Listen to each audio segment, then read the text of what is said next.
नमस्कार. आज आपण मटण भेजाची रेसिपी करणार आहोत. त्यासाठी मी इकडे हळद मीठ लावून कुकरला 2 शिट्ट्या करून घेतला आहे भेजा. तव्यामध्ये 4 चमचे तेल, जिरं, हिंग, 2 हिरव्या मिरच्या, कढीपत्ता, बारीक चिरलेला कांदा घालून चांगला 2 मिनटं परतून घेऊया. बारीक चिरलेला छोटा टमॅटो घालून तोही मऊ होईपर्यंत परतून घेऊया. आलं लसूण पाव चमचा घालूया.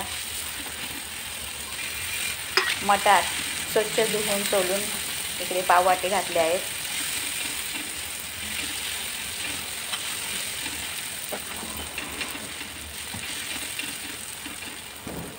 चवीनुसार मीठ,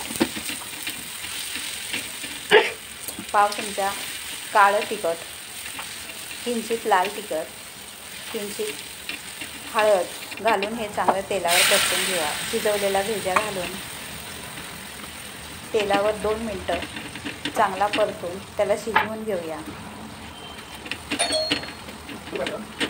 अगदी आपण अंड्याची भुर्जी बनवतो त्याप्रमाणे हे बनवून गरम गरम सर्व करूया.